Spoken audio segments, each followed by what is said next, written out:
साल पहले गांव के एक महल में मंजुलिका नाम की एक युवती रहती थी। कहते हैं कि मंजुलिका बहुत ही सुंदर और चंचल थी, लेकिन उसकी किस्मत बहुत क्रूर थी।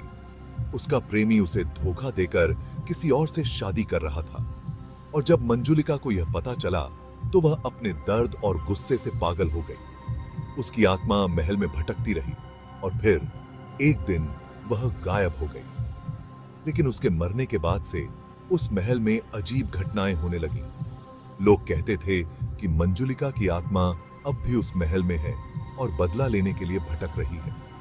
कई साल बीत गए और मंजुलिका की कहानी धीरे धीरे भूली बिसरी कहानियों में दफन हो गई। लेकिन अचानक गांव में एक बार फिर मंजुलिका का नाम चर्चा में आया, जब उस महल में अजीब घटनाएं फिर से होने लगीं।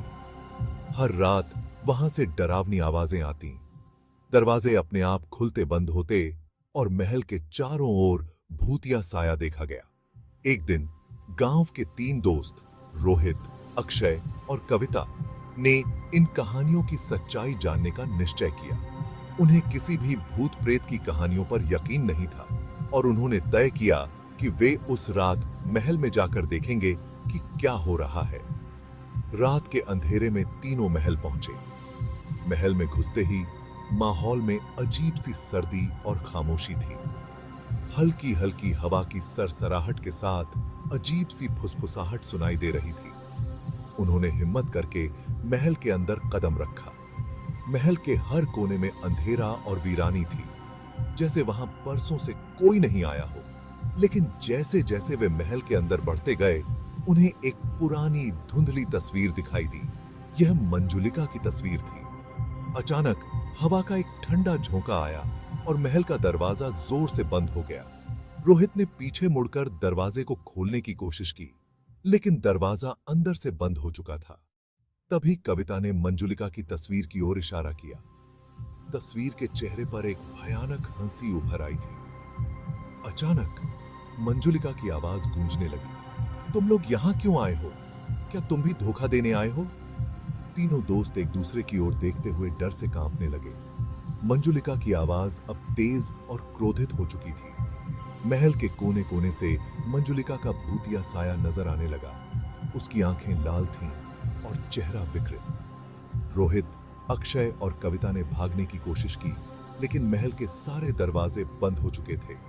मंजुलिका की आत्मा अब पूरी तरह उन पर हावी हो चुकी थी। वह एक एक कर उन सभी के पास आई और उनकी रूहें झकझोर दी।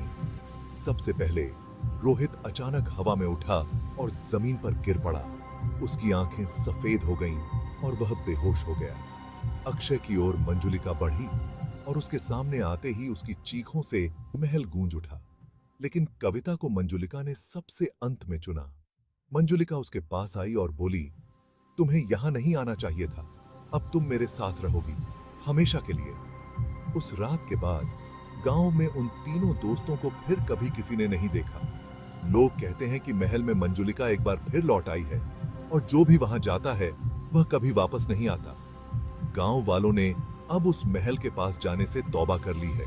महल अब भी वहीं है और मंजुलिका की आत्मा अब भी बदला लेने की तलाश में है। क्या आप उस महल में जाने की हिम्मत करेंगे? मंजुलिका की तस्वीर दीवार पर टंगी उसकी आंखों में एक अद्भुत रहस्य छुपा हुआ था। उसकी मुस्कान में एक अजीब सा आकर्षण था, जो किसी को भी अपनी ओर खींच लेता था। लेकिन इस तस्वीर के पीछे छुपी थी एक भयानक कहानी, जो किसी ने कभी नहीं सुनी थी। मंजुलिका की आत्मा का प्रकोप महल के हर कोने में महसूस किया जा सकता था। उसकी चीखें रात के सन्नाटे को चीरती हुई सुनाई देती थीं।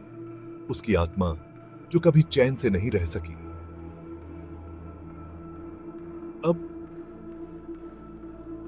अब उन लोगों से बदला लेने पर उतारू थी जिन्होंने उसे धोखा दिया था। दोस्तों का अंत एक भयानक त्रासदी में बदल गया। उनकी हंसी और मजाक अब सन्नाटे में बदल चुके थे। मंजुलिका की आत्मा ने उन पर अपना प्रकोप दिखाया और उनकी जिंदगी को हमेशा के लिए बदल दिया।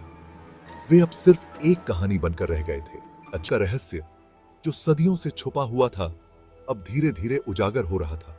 हर कमरे में, हर दीवार के पीछे एक नई कहानी छुपी थी। मंजुलिका की आत्मा का प्रकोप महल की दीवारों में गूंजता हुआ एक नए रहस्य को जन्म दे रहा था। लेकिन क्या कोई इस रहस्य को सुलझा पाएगा?